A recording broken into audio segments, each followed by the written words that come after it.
Just because you're going on vacation doesn't mean your health goals get time off too. Now, whether you're traveling for business or for pleasure, your wellness routine doesn't have to take a back seat, no matter how stamped your passport is. You won't always have access to a complete gym, or all the equipment you use daily, of course, but with a little motivation and creativity and some planning, your fitness and weight loss goals can move with you wherever you go. So here are the things that I do because I travel about 80% of the time. The first one is I bring my scale. Now, this has got a benefit too, because then you can weigh your luggage, right? But I bring my scale. I literally get on the scale every single day. And again, when I talk scale, I'm talking about a bioimpedance scale. So I can look at what's going on with my total body water and get those guesstimates for my body fat and my muscle mass. So that's the first thing that I always make sure that I have. And if you can't bring a whole big one, Renpho actually has a small travel scale too, so you can fit one in, no excuses there. Next thing is I plan ahead.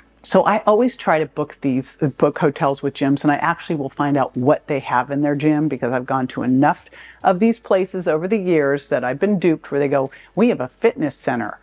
First of all, if they have a fitness room, you know you're in trouble. But generally they'll say something and I go in there and it's like a broken treadmill, right?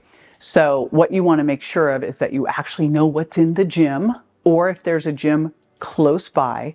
And the other thing that I do is I travel with a TRX because I can throw that into a door jam and I can work out anywhere. So you can travel with a TRX, you can travel with bands, and of course, travel with your workout shoes because you can always go for a hike or a walk or whatever. What I like to do when I'm traveling is to look at what's around to see if I can try something new, especially if there's something like a great hiking area nearby. So the other thing I do is travel with food.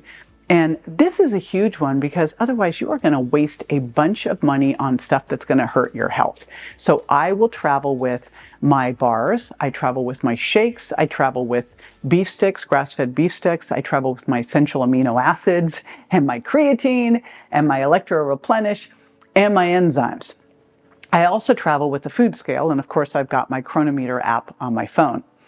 And why I do this is so that I make sure that I can get my protein in. By the way, I've got a protein cheat sheet to make this easy for you at jjvirgin.com/protein cheat sheet. But a lot of times you'll end up somewhere and they either don't have anything that has protein in it, or it has like, you'll get like a little piece of chicken with your meal. And I'm like, what was that? So I know that I've got my bars, my shakes, the beef sticks, I am covered. And at the very least, if I've got some essential amino acid, I'm covered. So I always do that. And I always have my enzymes because I never know what kind of food I'm going to be facing. And I know I'm going to need a little help. So there's that. And while I might pack some of that in my suitcase, in my carry-on, I make sure I always have enough stuff because you never ever know when you're going to get stuck somewhere and there's nothing around for you. I also always have a water bottle in my carry-on so that I'm covered. Now for time zone adjusting, and this is super huge. I don't know what's been going on lately, but it seems like I've been going back and forth between the West Coast and the East Coast like every 2 weeks.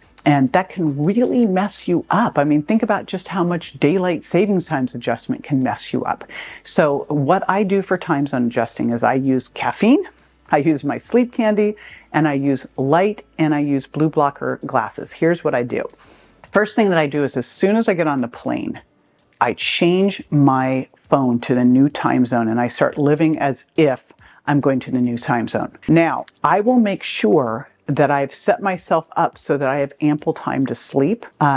And also I will use workouts. Like in the morning, I will get up, have some caffeine, get a workout in so I'm back on my schedule. And of course, you get up in the morning, expose yourself to light because that tells your brain you're awake. I will also use dark glasses and blue blockers. So at night, if I need to, I'll start using my blue blockers to get away from the screens, or I'll use sunglasses even to just make my brain think that it's more nighttime. So we travel with these little dots. You can even use duct tape to put over the ridiculous things they have in hotel rooms, like all of the different TVs and stuff that are blinky.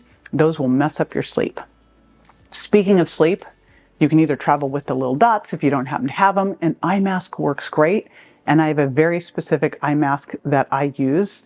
I will put it into the show notes. That is a complete blocker of all light and also doesn't mess up your eyelashes, women. So that's important. Now, you never know where you're going to be and what the situation is going to be with light and noise. I was trying to think of where I was recently. I was in Berkeley, California, and the hotel, the way the drapes closed, they didn't close. Like there was a whole thing of light on either side. So we had to wear our eye masks, and we were in Berkeley on a street so you could hear everything. So earplugs, eye masks for the wind, always travel with those.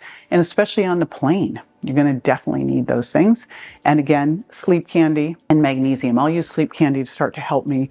I know that, let's say I'm switching to West Coast to East Coast, and I need to get myself to fall asleep a little bit earlier.